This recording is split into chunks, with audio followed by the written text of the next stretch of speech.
جس کا نام گائے اور گیمر ہے، جو گائے کے دودھ کی فریش کریم اور شہد میں ڈوبی ہوئی بریڈ کے ساتھ دیا جاتا ہے۔ صبح کے وقت آپ کو بڑی تعداد میں یہ لوگ کھاتے ہوئے نظر آئیں گے۔ چلے اب آپ کو لیے چلتے ہیں شیخ عبد القادر جیلانی رحمۃ اللہ علیہ کے مزار پر، جو بغداد شہر میں موجود ہے۔ شیخ عبد القادر جیلانی رحمۃ اللہ علیہ 470 ہجری کو ایران کے علاقے جیلان میں پیدا ہوئے۔ آپ کا مزار شہر کے وسط میں بنایا گیا ہے۔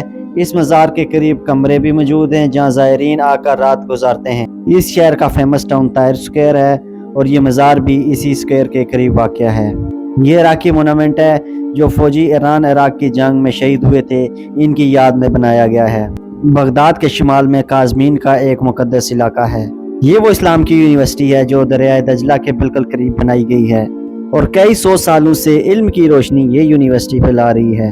اس کا آرکیٹیکچر آج بھی قدیم زمانے کا ہے۔ بغداد شہر کی ایک اور خوبصورت مسجد امام ابو حنیفہ، جہاں امام ابو حنیفہ رحمۃ اللہ علیہ کی قبر مبارک بھی موجود ہے۔ یہ مسجد وسیع پیمانے پر بنائی گئی ہے۔ امام ابو حنیفہ رحمۃ اللہ علیہ مسلمانوں کے استاد ہیں جنہوں نے اسلام کی تعلیم کو بڑے پیمانے میں پھیلایا۔ چاروں اماموں میں یہ سب سے پہلے امام تھے۔ آپ فقہ حنفیہ کے بانی بھی ہیں۔ آپ کا پورا نام نعمان بن ثابت بن زوطا تھا۔ آپ کی کنیت ابو حنیفہ تھی۔ آپ رحمۃ اللہ علیہ کوفہ میں پیدا ہوئے اور بغداد میں اپنے خلق حقیقی سے جا ملے۔ آپ نے امام جعفر صادق علیہ السلام، امام باقر علیہ السلام اور تابعین جیسے بزرگوں سے علم حاصل کیا۔ مسجد کو اندر سے بہت ہی خوبصورت بنایا گیا ہے جہاں بڑی تعداد میں نمازی نماز ادا کرتے ہیں۔ مسجد کے اندر ہی آپ کی قبر مبارک بھی موجود ہے۔ چلیں اب آپ کو وزٹ کرواتے ہیں عراق کا اولڈ ٹاؤن، جہاں بازار بھی بنائے گئے ہیں جو قدیم دور کی یاد کو تازہ کرتے ہیں۔ یہ بغداد کی المتنبی اسٹریٹ ہے۔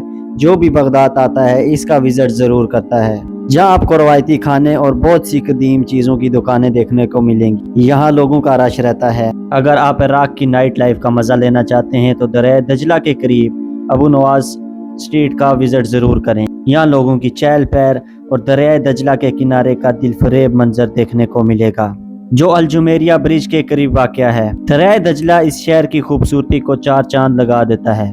بغداد کے اولڈ ٹاؤن میں ایسا ایریا بھی موجود ہے جہاں بہت سے لوگ گھر چھوڑ کر جا چکے ہیں۔ اس ایریا میں گھر آپ کو کھنڈرات کی طرح نظر آئیں گے۔ 1980 میں جب ایران عراق جنگ ہوئی تھی تو بہت سے لوگ یہاں سے چلے گئے تھے۔ کچھ دکانیں موجود ہیں، زیادہ تر ختم ہو چکی ہیں۔ یہاں ایک مارکیٹ بنائی گئی ہے جسے غریبوں کا بازار کہتے ہیں۔ جو لوگ مہنگی اشیاء نہیں خرید سکتے ان کے لیے یہ بازار بنایا گیا ہے۔ اس بازار میں بہت سی انٹیک قسم کی چیزیں بھی دیکھنے کو ملیں گی۔ چھوٹی چھوٹی دکانیں آپ کو بڑی تعداد میں نظر آئیں گی۔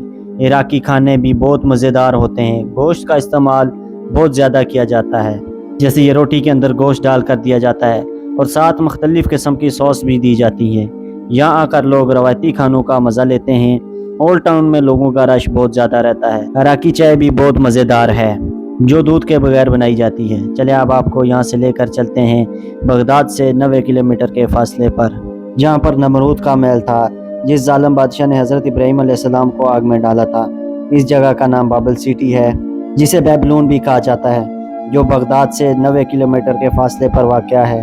کہا جاتا ہے کہ یہ محل نمرود کے دور کا ہے۔ کچھ پتھر پر آج بھی نمرود کے دور کی عبارتیں لکھی ہوئی ہیں۔ اس محل میں تقریباً 600 کے قریب کمرے ہیں۔ مسلمانوں کے مطابق حضرت ابراہیم علیہ السلام کی پیدائش بھی بابل سٹی میں ہوئی تھی۔ بغداد میں عباسی خلافت کا محل بھی موجود ہے جو 11ویں صدی میں مسلمانوں کی شان و شوکت کو ظاہر کرتا ہے۔ اس محل کا آرکیٹیکچر اس دور کا جدید آرکیٹیکچر تھا۔ بغداد میں بہت سے جدید قسم کے مال بھی موجود ہیں جن میں بغداد مال سب سے زیادہ مشہور ہے۔ اس مال میں دنیا کے تمام برانڈز موجود ہیں۔ یہ مال بہت خوبصورت بنایا گیا ہے۔ رات کے وقت لوگوں کی گہما گہمی بہت زیادہ رہتی ہے۔ اس کے علاوہ کائرو مال بھی اس شہر میں موجود ہے۔ بغداد کا موسم گرمیوں میں بہت گرم رہتا ہے جبکہ درجہ حرارت 45 ڈگری تک چلا جاتا ہے، لیکن سردیوں میں موسم خوشگوار رہتا ہے۔ سوچنے کی بات یہ ہے کہ اس شہر میں زوال کیوں آیا۔ اس شہر میں مسلمانوں کے زوال آنے کی وجہ مسلمانوں کی آپس میں بے اتفاقی تھی۔ مسلمان نے ہی مسلمان کا قتل کیا، جس کے بعد زوال کا ایسا سلسلہ شروع ہوا کہ اس کے بعد دنیا بھر نے اس شہر کو کبھی ترقی یافتہ نہیں ہونے دیا۔ دوستو یہ تھی آج کی ہماری انفارمیٹیو اور دلچسپ ویڈیو آپ کو کیسی لگی کامنٹ باکس میں ضرور بتائیے گا۔ ملتے ہیں پھر کسی اگلی ویڈیو میں، تب تک مجھے اجازت دیجیے۔ اللہ حافظ۔